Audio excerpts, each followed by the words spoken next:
በዚህ ደሴት ላይ ሰዎች ምናልባት አደጋ አጋጥሟቸው ካረፉ ነው እንጂ ማንም ሰው ቢሆን ለመዝናናት ወጥቶ መዳረሻው የሚያደርገው አይነት ደሴት አይደለም። ታዲያ ወትሮውንም ጸጥ ያለ ምንም ሰው የማይታይበት የነበረው ደሴት በአሁኑ ሰዓት በሰዎች ጫጫታ፣ ጭቅጭቅና ድብድብ ሞቅ ብሎ ይገኛል። ይሄ ሁሉ የሆነው ደግሞ ሁሉ አማረሽ በሆነችው በጄኒፈር ምክንያት ነው። ጄኒፈር ማለት ጃክ የተባለ የአንድ ባለሀብት ሚስት ነች። ታዲያ በዚሁ ደሴት ላይ ይሄው ባሏ ጃክ የሚገኝ ሲሆን አንድም ማኑኤል የተባለ አገልጋያቸው እንዲሁ ከመሃላቸው ይገኛል። ታዲያ ጅሪት ጄኒፈርም ይህንን አጋጣሚ ያገኘው ብላ ባለቤቷ ጃክን ማኑኤል ጓደኛዬ ብቻ ነው ብላ በማስተዋወቅ ሲያሻት ባለቤቷ ጃክ ሲያሻት ማኑኤል ጋር እያደረች የዚች ደሴት ቆይታዋን ቆንጆ አድርገዋለች። ምንም እንኳን ጄኒፈር በዚህ ጨዋታ ደስተኛ ብትሆንም በባለቤቷ ጃክና በማኑኤል መካከል ግን የማያልቅ ጭቅጭቅና ድብድብ ሁልጊዜም ይፈጠራል። ታሪኩን በደንብ ከመቀጠላችን በፊት እነዚህ ሰዎች እንዴት እዚህ ደሴት ላይ እንደደረሱ ላስረዳችሁ። ማኑኤል በሙያው የመርከብ አስተናጋጅ ነው። ባለሀብቱ ጃክ ደግሞ ሚስቱ ጄኒፈርን በመያዝ በመርከብ ላይ ለመዝናናት አስቦ በአንድ በሰላማዊ ቀን ይመጣል። ታዲያ በዛ ጊዜ ማኑኤል ማሪያ ከተባለችው የቀድሞ ፍቅረኛው ጋር እየተጨቃጨቀ የነበረ ሲሆን የጭቅጭቃቸው ምክንያትም እሷ መልሰን አንድ ላይ እንሁን እንነጋገር ስትል ማኑኤል ደግሞ አልፈልግሽም አትድረሽብኝ በማለቱ ምክንያት ነው። ማኑኤልም ከማሪያ ጋር ያለውን ጭቅጭቅ እዚህ ጋር ይቋጨውና ተጓዦችን ወደ ያዘችው ጀልባቸው ይመለሳል። ይቺ ጀልባ ላይ ደግሞ ጃክና ጄኒፈር እንዲሁም ሌሎች ጓደኞቻቸው ለመዝናናት መጥተዋል። ማኑኤልም ዋናው ካፕቴን ሪቻርድ የተባለው ሰው ጃክ ማለት ትልቅ ባለሀብት ነው፣ በደንብ ተንከባከበው ብሎ ስለነገረው የሚፈልጉትን ሁሉ ከስር ስራቸው እየጠየቀ በየደቂቃው ሲያቀርብላቸው ነበረ። ችግሩ ግን ማታ ላይ ሊያስተኙት አልቻለም። ጄኒፈርና ጃክ ከሱ ቀጥሎ የሚገኘው ክፍል አልጋ ይዘው የነበረ ሲሆን የነሱ የምሽት ጨዋታም አይምሮውን በጣም በጥብጦታል። በሌላ በኩል ፍቅራችንን እናድስ ባለች በጥፊ የተመታችው ማሪያ ማኑኤል ላይ እየጠነቆለችበት ነው።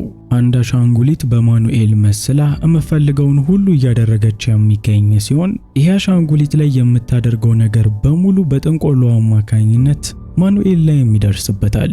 እናም በዚህ መሰረት የአሻንጉሊቱን ፊት በጥፊ በመመታው ሰዓት ለራሱ የጄኒፈርና የጃክን ሲቃይ የሰማ ሲሰቃይ የነበረው ማኑኤል ምን እንደነካው ሳያቅ አፍንጫው መድማት ይጀምራል።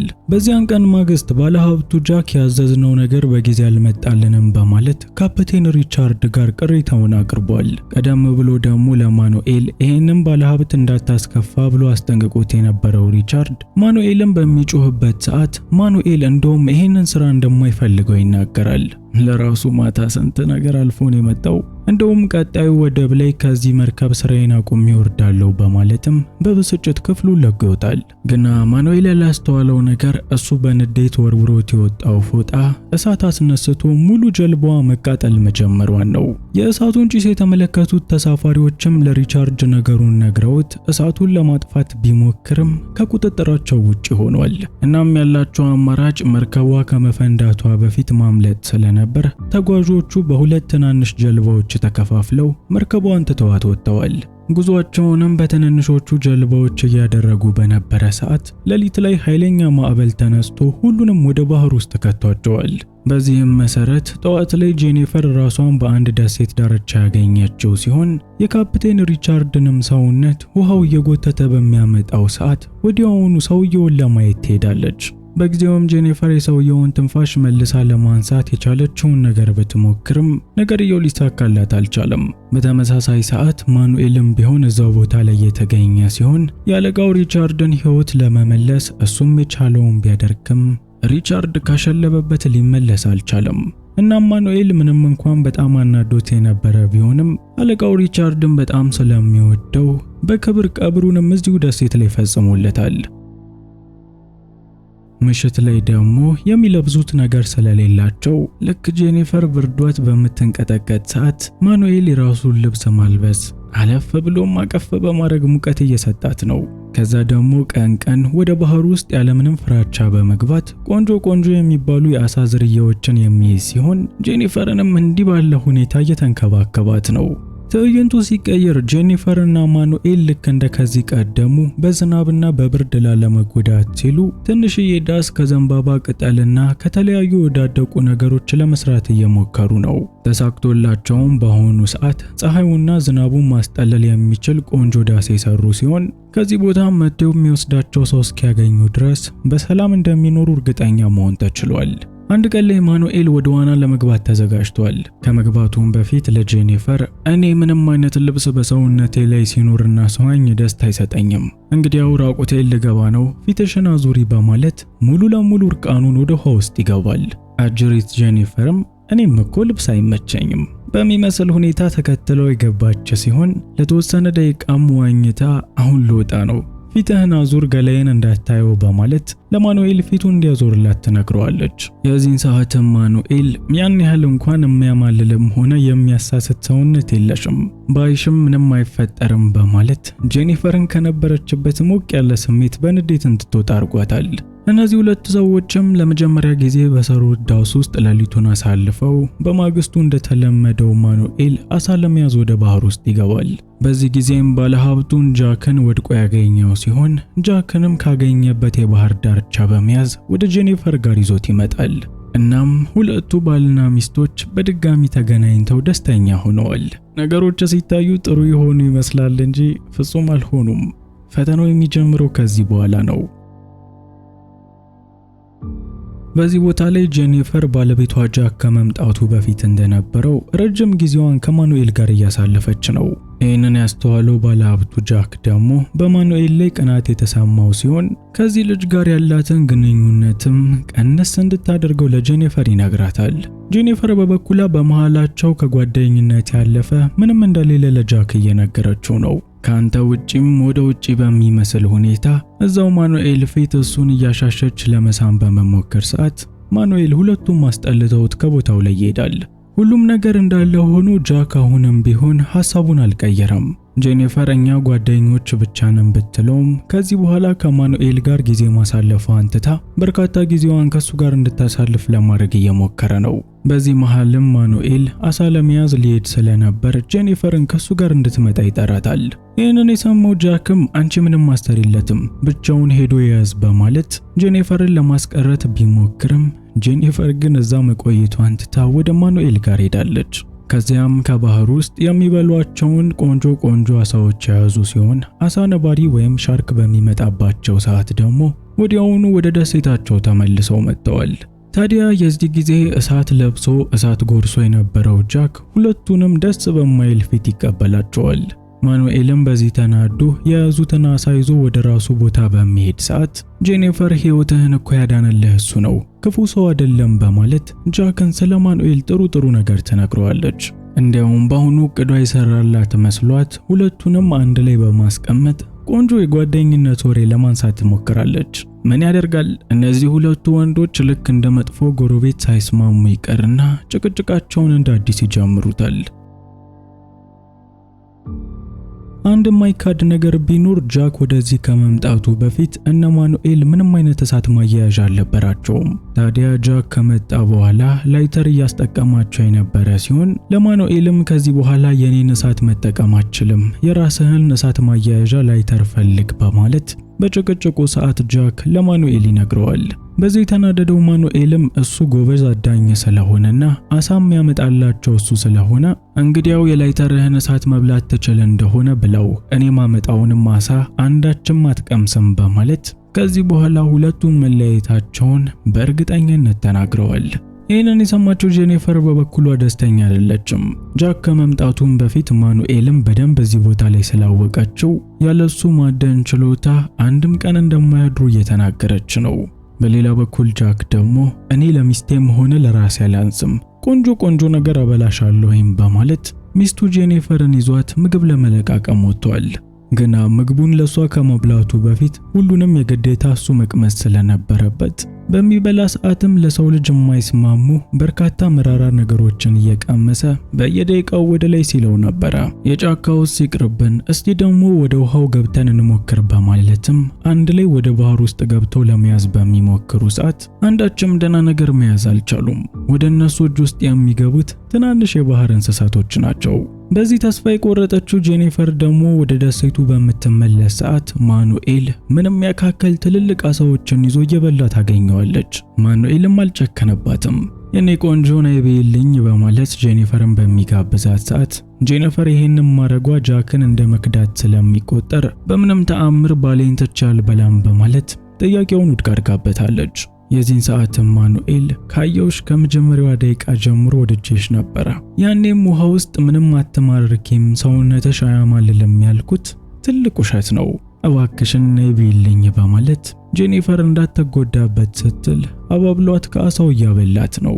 ጄኒፈርም ቢሆን በቃላቶቹ ተማርካ ስለነበር ከአሳው ከበላች በኋላ የማኑኤልን ጉንጮች በመሳም አመስግነው ወደ ራሷና ወደ ባለቤቷ ካምፕ ተመልሳለች። በሌላ በኩል ልፋ ያለው ጃክ ደግሞ አሁንም ከትናንሽ አሳዎች ጋር መታገሉን ቀጥሏል። ወደ መጠለያቸውን በሚመጣ ሰዓት ጄኒፈር በእርግጠኝነት ከማኑኤል በልታ እንደነበር ይገምታል። ጄኒፈርም አልዋሸችውም። ታዲያ ከዚህ በኋላም በሁለቱ መካከል ትልቅ ጸብ እንዳይነሳ እኛ በደሴቱ የሌላኛው ክፍል እንኑር፣ ከሱ ርቀን እንሂድ በማለት ጃክን ትጠይቀዋለች። ጃክ ደግሞ ምንም እንኳን ቢቀናም ከዚህ ርቆ ለመሄድ ግን አልፈለገም። እናም ተስፋ ባለመቁረጥ ሁለቱም ከተወሰነ ሰዓታት በኋላ በድጋሚ ምግብ ለመፈለግ ይወጣሉ። የዚህን ጊዜም ጃክ ከመኖሪያቸው ቦታ ጋር ጭስ ይመለከትና ወደ ቦታው ሄዶ በሚያጣራ ሰዓት ማኑኤል እሳት ማያያዙን ይመለከታል። አንተስ ከዛሬ ስትበላ የነበረው ጥሬ ዓሳ ነው፣ የኔን እሳት ካልወሰድክ በቀር ከየትም ልታመጣ አትችልም በማለት ማኑኤልንም እሳቱን ወስደህብኛል በማለት እየከሰሰው ነው። በሌላ በኩል ማኑኤል ደግሞ ይህንን እሳት የፈጠርኩት እንጨትና እንጨት አፋፍቄ ነው እንጂ ካንተ እሳት አይደለም በማለት በሁለቱ መካከል ትልቅ ክርክር ይነሳል። የዚህን ሰዓትም ጃክ በማኑኤል እሳትና ዓሳ ላይ አሸዋውን በሚበትን ሰዓት ማኑኤል ዳሱን ከሰራበት አንድ እንጨት በማንሳት ጃክን ይመታዋል። ሁለቱም እንዲህ ሲደባደቡ ከቆዩ በኋላ በመጨረሻ ማኑኤል ዓሳ የሚይዝበትን ጦር በማንሳት ጃክን እያስፈራራው ነው። በሌላ በኩል ጃክ ደግሞ ለባለቤቱ ጄኒፈር ቢላውን አቀብኝ፣ እኔም በሱ ራሴን እከላከላለሁ በማለት ለጄኒፈር ቢነግራትም ጄኒፈር ግን እሱን ለመስጠት ፈቃደኛ አልሆነችም። አንቺ ማትረቢ እንደዛ ነው አይደለም? እንደውም እኔ ከናንተ ጋር ምን አደባደበኝ? ዓሳዬ ይሻለኛል በማለት በገዛ እጁ አሸዋ አልብሷት የነበረችውን የማኑኤልን ዓሳ አንስቷት ከቦታው ላይ ይሄዳል። ማኑኤልም ቢሆን በአሸዋ የተበላሸ ዓሳ ስለነበርና እሱ በቀላሉ አሁንም ቢሆን ሌላ መያዝ ስለሚችል እንዲያው ዝም ብሎ አልፎታል። ትዕይንቱ ሲቀየር ማኑኤል ጋደም ብሎ ቆንጆ ቀን እያሳለፈ ነበር።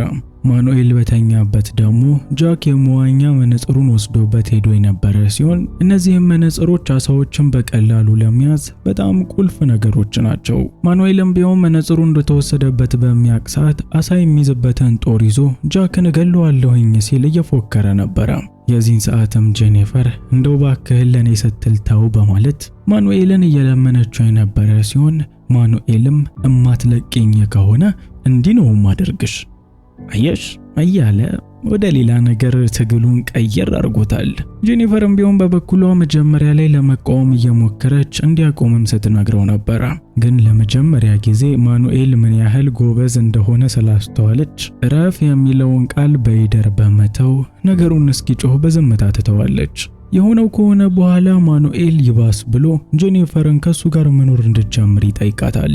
ጄኒፈር ግን በምንም ተአምር ይሄንን ማድረግ ስለማትችል ባይሆን ነገሩን በሚስጥር ያዘው፣ ከዚህ በኋላም እየተገናኘን የጋራ ጸሎታችንን እንቀጥላለን በማለት ነገርየውን በድብቅ ቢያስኬዱት የተሻለ እንደሆነ ተናግራለች። በሌላ በኩል ዓሳው እንደተበላችበት ያላወቀው ጃክ የባህር ዓሳዎችን ማሳደዱን ቀጥሏል። በአሁኑም ተሳክቶለት ትልቅ ዓሳ መያዝ የቻለ ሲሆን የባህር ሻርክ በሚመጣበት ሰዓት ግን ወዲያውኑ ወደ መኖሪያው ደሴት ተመልሷል። በሽታ እንደሚታወቅ አላቅም ነበር። ሸተተው ይሄ ሽታ ምንድነው በማለትም ጠየቃት። ጄኒፈርንም በሚያፋጠጣት ሰዓት አንተ መነጽሩን ስለወሰድክበት እንዳይጎዳ ስል ይሄንን አረኩ በማለት ስትናገር ጃክ በንዴት ጥፍጥፍ አድርጓት የማኑኤል መኖሪያ ጋር ወስዶ የወረወራት ሲሆን ከዚህ በኋላም ከፈለጋችሁ አብሯችሁ ኑሩ በማለት ሁለቱንም ትቷቸዋል። ትዕይንቱ ሲቀየር ጃክ ያገኘውን ፕላስቲክ በማቃጠልና የወዳደቁ ነገሮችን በመጠቀም የራሱን መነጽር ሰርቷል። ከዚህ በኋላ እሱም ከማንም በታች አይደለም። ልክ እንደ ማኑኤል በመነጽሮቹ በመጠቀም ትላልቅ አሳዎችን መያዝ ይችላል። ይህ በእንዲህ እንዳለ ውሽምዬ ማኑኤልና ጄኒፈር ደግሞ አሁን እንደውም በነፃ ተለቀዋል። ራሳቸውን ዘና ፈታ እያደረጉ ነው። ጃክ ግን ሂጂ ቢላትም ከርቀት ሆኖ ግን እነሱን መከታተሉን አላቆመም። ባየው ነገርም እየተናደደ ጃክ ወደ ባህር ውስጥ በሚገባ ሰዓት አንድ ሰባራ ጀልባ አግኝቷል። ይችንም ጀልባ ይዞ ወደ ደሴቱ በሚመጣ ሰዓት ጄኒፈርና ማኑኤል ወዳጃችን እያሉ በሩጫ ሲመጡ እዛው ርቀታችሁን ጠብቁ በማለት ይሄ ጀልባ የሱ ብቻ እንደሆነ ተናግሯል። ከዛም ጃክ ሁሉንም ችላ ብሏቸው ጀልባውን ማደስ የጀመረ ሲሆን ጥገናውን በሚያደርግ ሰዓትም ጄኒፈር መታ ከሱ ጋር ለመሄድ ብትማጸነውም ምንም ሊሰማት አልቻለም። ይህንን የተመለከቱት ጄኒፈርና ማኑኤል ደግሞ አንዳች እቅድ ምሽቱን ሲያወጡ አድረዋል። እቅዳቸውንም በቆንጆ የጸሎት ፕሮግራም የዘጉት ሲሆን በማግስቱም ያቀዱትን መተግበር ጀምረዋል። እቅዱ ቀላል ነው። ጃክ ለማደን ወደ ባህር ውስጥ በሚገባ ሰዓት ያደሳትን ጀልባ በመያዝ ከቦታው ላይ ማምለጥ ነው። እናም ተሳክቶላቸው ጃክ ከመምጣቱና እነሱን ከመያዙ በፊት ጀልባዋን ይዘው ከደሴቱ ማምለጥ ችለዋል። በሌላ በኩል ጃክ ይሄ በሚሆን ሰዓት ምንም አልከፋውም። እንደውም ደስተኛ ሆኖ ኮክናቱን እየጠጣ የነበረ ሲሆን በሌላ በኩል ጄኒፈርና ማኑኤል ደግሞ ጭንቀት ውስጥ ገብተዋል። የጭንቀታቸው ምክንያት ደግሞ ጀልባቸው ትንሽ ካስኬደቻቸው በኋላ ውሃ ማስገባቷ ነው። ታዲያ ይሄ እንዴት ሆነ አትሉም? ጃክ ጀልባዋን እንደሚጠገን ሲያስመስል ነበር እንጂ በደንብ አልጠገናትም። ጄኒፈርና ማኑኤል ደግሞ ለመስረቅ መሞከራቸው እንደማይቀር ቀድሞም ስለገባው እዛው ባህር መሃል ላይ ሰጥመው እንዲሞቱ ሲል ይህንን ቆንጆ ድግስ አዘጋጅቶላቸዋል። የተፈራውም አልቀረም። ጄኒፈርና ማኑኤል ጀልባቸው ሙሉ ለሙሉ ሰጥማባቸዋለች። ለፈጣሪያቸውም ከባህር ሻርክ እንዲጠብቃቸው እየለመኑት በዋና ወደ ደሴቱ ለመመለስ ጉዟቸውን ጀምረዋል። ይህ በእንዲህ እንዳለ ጃክ ደግሞ በደሴቱ ላይ ዘና ፈታ ብሎ የእነዚህ ሁለት ሰዎች አስክሬን በባህሩ ተጎትቶ እስኪመጣ እየጠበቀ ነበረ። የሆነው ግን በተቃራኒው ሆነና ጄኒፈር በህይወት ወደዛ የመጣችው ሲሆን ማኑኤልም ተከትሏት በሚመጣ ሰዓት ጃክ ጦሩን በመያዝ እሱን ለሞጋት ይሄዳል። ጄኒፈርም ጥፋተኛ መሆናቸውን ስለምታውቅ ባለቤቷ ጃክን ለመማጸን እየሞከረች የነበረ ሲሆን እሱም ማስቆም ግን ሳይቻል ቀርቶ ማኑኤልን ወገቡ ላይ በጦር ወግቶታል። በጊዜው ጄኒፈር ጃክን ለማስቆም ስትል በድንጋይ ጭንቅላቱን ሳይቀር መታው ነበር። ማኑኤልም ቢሆን ይህንን አጋጣሚ በመጠቀም ወደ ባህሩ ዋኝቶ በመግባት ያመለጣቸው ሲሆን ጃክ ደግሞ ባለቤቱ ጄኒፈርን ጥፍር አድርጎ አስሯታል። በሌላ በኩል በዋና ለማምለጥ እንደሞከረ ያስመሰለው ማኑኤል እዚሁ ደሴት ላይ በሌላ በኩል ተደብቆ ይገኝ ነበር። እናም ትክክለኛውን ሰዓት ጠብቆ ወደ ቦታው ላይ በመምጣት ጃክን የመታው ሲሆን በጃክና በማኑኤል መካከልም ኃይለኛ ትግል ተጀምሯል። በሌላ በኩል ጄኒፈርም ቢሆን አንዳች ነገር ማድረግ ስለነበረባት ታስራበት የነበረውን ገመድ መፍታት ጀምራለች። እናም ተሳክቶላት ልክ ገመዱን ፈታው እንደጨረሰች ጃክን በቦታው ላይ ገፍትራ በመጣል ከማኑኤል ጋር አምልጠዋል። በዚያን ቀን ማግስት ጄኒፈር የቻለችውን ያህል እንክብካቤና ሕክምና ለማኑኤል እየሰጠችው ነበረ። እነሱ ያላወቁት ነገር ግን ማኑኤል አሁን ላይ እየታመመም ሆነ እየተሰቃየ ያለው በዱላው ምክንያት ሳይሆን በማሪያ ጥንቁልና መሆኑን ነው። ማሪያ እንዴት በሰው ፊት በጥፊ መጥቶ ያዋርደኛል በማለት ለበቀል ጥንቁልናውን ቀጥላበታለች። ይህ በእንዲህ እንዳለ ጃክ በምሽት የተሰወሩትን ሚስቱንና ማኑኤልን ለመፈለግ ወደ ጫካው ጦሩን ይዞ ገብቷል። ከረጅም ፍለጋም በኋላ ሁለቱን ከዛፍ ላይ ያገኛቸው ሲሆን በተመሳሳይ ሰዓትም ማሪያ እጇ ላይ የሚገኘውን የማኑኤል አምሳያ አሻንጉሊት በቁሙ ትለቀዋለች። ያው እዛ አሻንጉሊት ላይ የሚፈጠረው ሁሉ ማኑኤልም ላይ ይፈጠር የለ። ይሄ በሚሆን ሰዓት ማኑኤልም ከነበረበት ዛፍ ላይ ወድቋል። ይህ አጋጣሚ የተመቸው ጃክ ደግሞ በቢላ ማኑኤልን ሊጨርሰው ነበር። ግና ጄኒፈር ዘላ ጀልባው ላይ በመውደቅ ያስቆመችው ሲሆን እሱንም በራሱ ቢላ ለሞጋት በመሞከር ሰዓት ማኑኤል በድንጋይ የጃክን ጭንቅላት ለማፍረስ ይነሳል። ምን ያደርጋል፣ ያቺ ጠንቋይ ማሪያ የያዘችውን አሻንጉሊት ሆዱ ላይ ወግተዋለች። እናም እንደምትጠብቁት ማሪያ ይሄንን በምታደርግ ሰዓት ማኑኤልም ሆዱ ላይ ተወግቷል። ይህ ነገር ብዙ ፊልም ላይ አይቼዋለሁኝ። እውነት ነው እንደዚህ አይነት ነገር አለ ብላችሁ ታምናላችሁ? ሐሳባችሁን ኮሜንት ላይ አስቀምጡልኝ። ታሪካችንም ይህንን ተከትሎ 1 ዓመት ወደፊት ይሻገራል። ማኑኤል ያኔ በጠንቋይዋ ማሪያ በተወጋ ሰዓት ሕይወቱ አልፏል። እናም አሁን ላይ ሕይወቱ ካለፈ ድፍን 1 ዓመት ሆኖታል። ጄኒፈር ደግሞ እዛው ተመሳሳይ ቦታ ላይ እየኖረች የነበረ ሲሆን ለጉብኝት ወደዚህ ቦታ ላይ የመጡ ሰዎች አግኝተዋትም ወደ ከተማ ሊወስዷት ወደ ጀልባቸው ላይ ሰቅለዋታል። ጄኒፈርም ይችን ደሴት ለቃ ከመሄዷ በፊት ላይተሩን አንስታ ሄደች ሲሆን ከብዙ ጊዜም በኋላ እዚህ ጀልባ ላይ የሚገኙትን ትክክለኛ የሰው ልጅ የሚበላቸው የበሰሉ ምግቦችን እየበላች ነው። ይህ በእንዲህ እንዳለ ማኑኤል በሕይወት እያለ አሳውን ሲበላ የነበረው ጃክ ደግሞ አሳ ለመያዝ ባህር ውስጥ እየተንገላታ ነበረ። ጄኒፈርም በጀልባ እየሄደች በሚመለከታት ሰዓት ፍቅሬ፣ ውድዬ፣ እዚህ እኮ ነኝ እያለ እጁን በሚያውለበልብላት ሰዓት ጄኒፈር እያየ ባላየ ጸጥ ብለው አልፋለች። አሁን እዚህ ፊልም ላይ ክፉ የሚባለው ጥፋተኛ የሚባለው ማን ነው? ታሪኩ እዚህ ጋር አብቅቷል።